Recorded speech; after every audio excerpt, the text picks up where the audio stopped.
Hi, this is Steve. Today's video is going to be about me and about life and not a whole lot of coding. I don't know if there'll be any coding. Um, I just wanted to talk. My little galleries project on FX Hash was released. It says 34 minted, but actually only 25 were sold because I bought 9 of them and gave them out. Got some lovely mints out of it. I like to see what people decide to create. This was a params project. My previous video discussed some of the coding that went into this. I'm a little disappointed with the sales. It might get up around 50 by the time we're done, and then I'll have to burn the rest of them. As you can see, my recent sales, I'm only getting 50 to 60 mints, and the only ones that are going above that are the ones that I completely give away for free. Some of that is the NFT marketplace. Sales have been down for a couple of years now. And some of it is just I'm not a top tier artist. And maybe I never will be. I don't know. I probably would have done better with Ethereum and frame minting. Frame minting is where you have a post on social media and people can mint directly from that social media.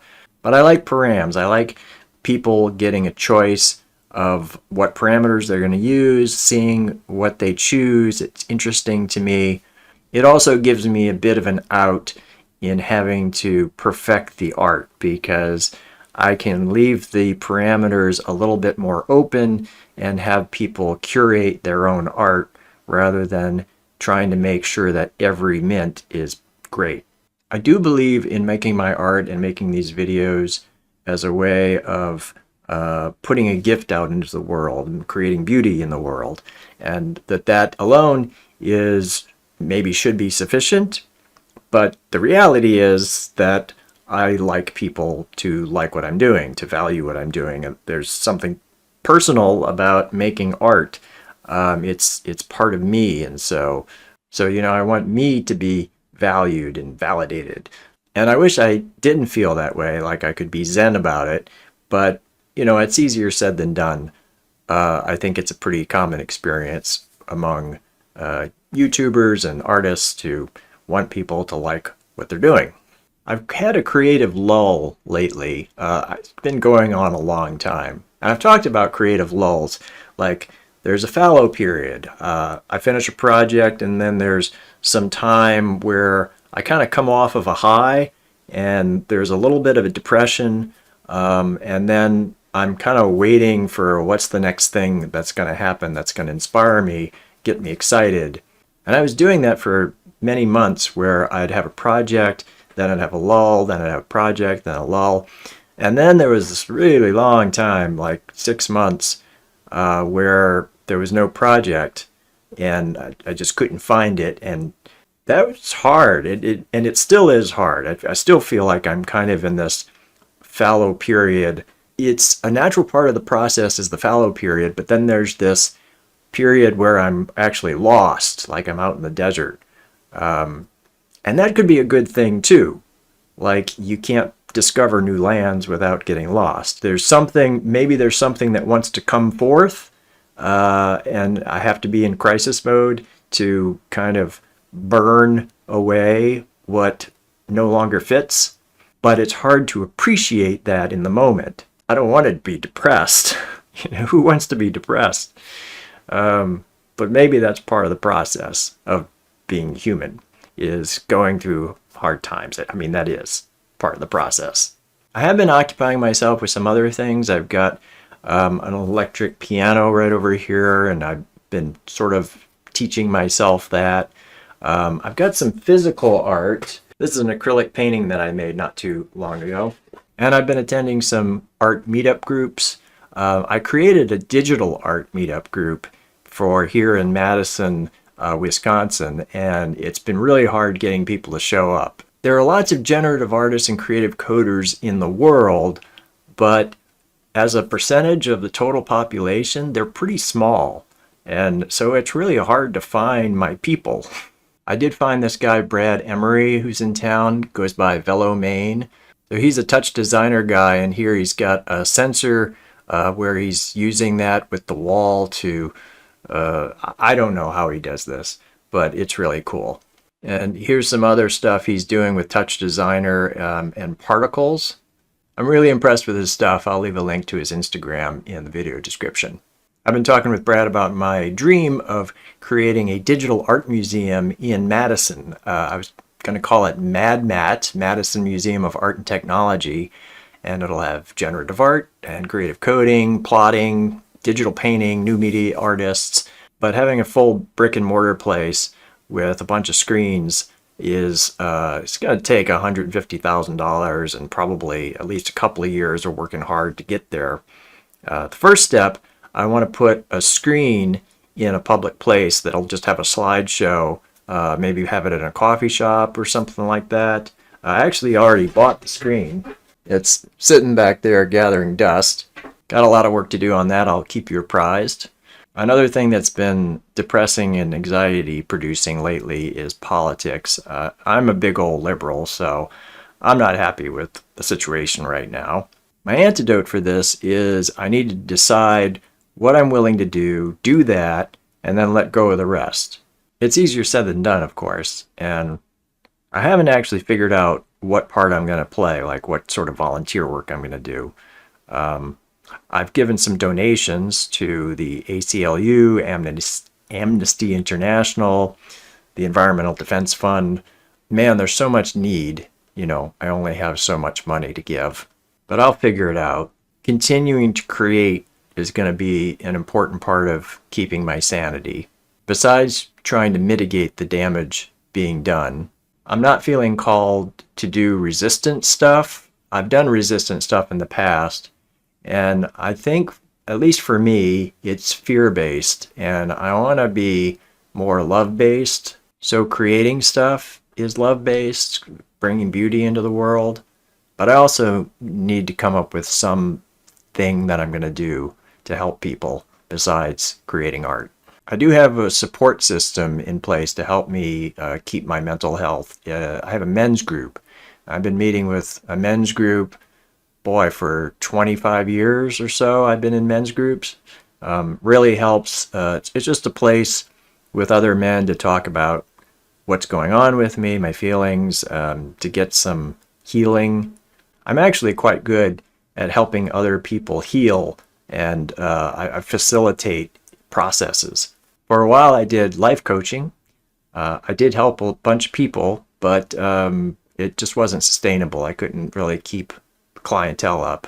I don't know exactly why I couldn't build a practice. I think that I'm a little weird. And that's important in an artist. Artists are supposed to be a little weird, but it turns people away. And that's okay.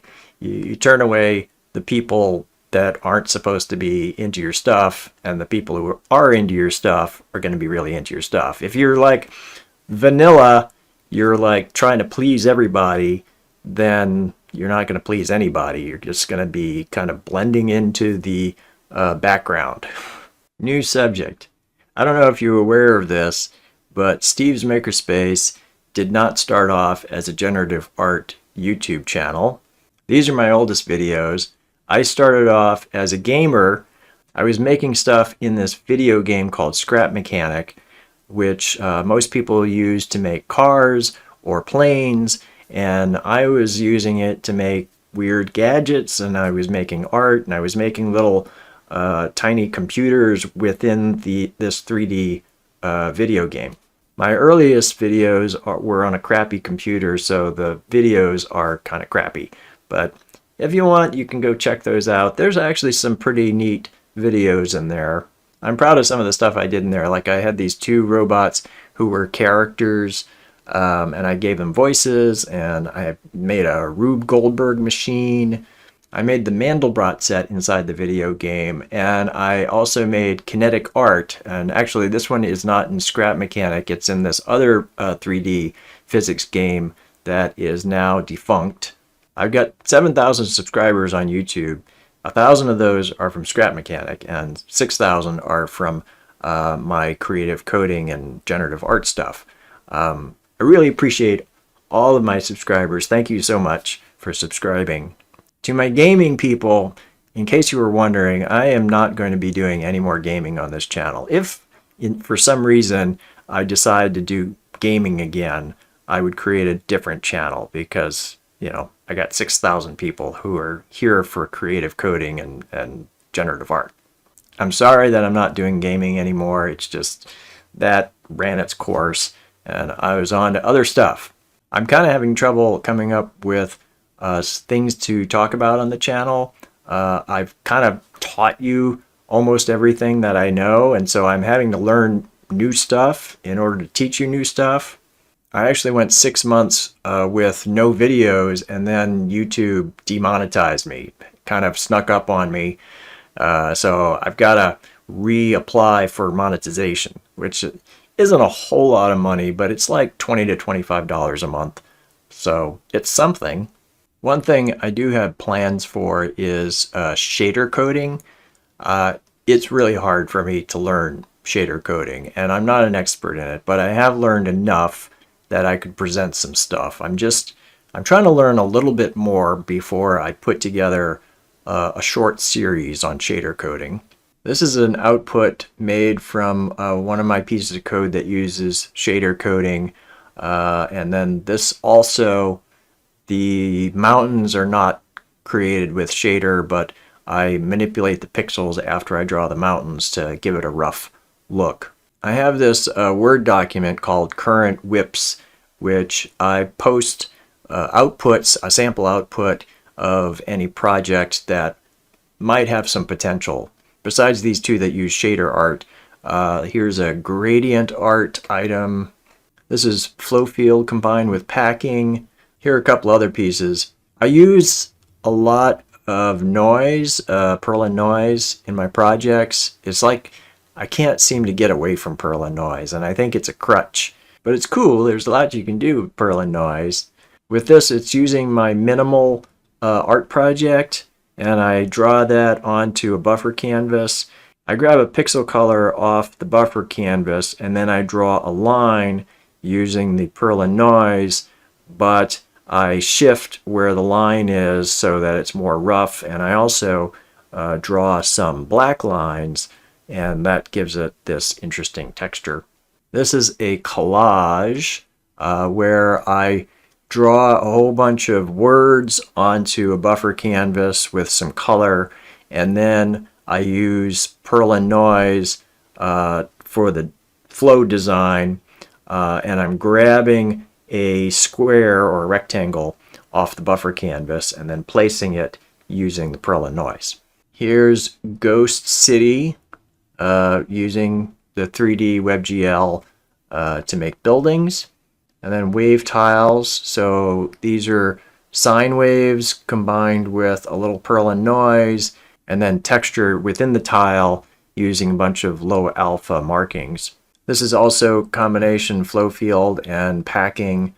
The tree is actually a drawn asset that I borrowed from someone. I want to learn to make a good generative tree, and I can make a crappy generative tree, but it's hard to make something that actually looks like a tree and not like a fractal. I don't want it to look like a fractal. Here's a mountain and sky. I'd really like to work more on representational art so that I can sell and then I can show you what I did. But it's hard making really good representational art. I can make bad representational art, but it's difficult to do in coding to make it actually look good. Here is an animated 3D flow field. Was thinking about trying to make this into an art project. I think I've run out of things to talk about, so I'm going to wrap up the video. If you like this video, I don't know if you did, but you can give it a like and consider subscribing to the channel if you're not already. Let me know if you got any questions or if there's something you want to see on the channel. You can leave those in the comments. I will try to put out more videos, no guarantees. I hope this has been worth your while. Thank you for watching. I'll see you in the next one. Bye.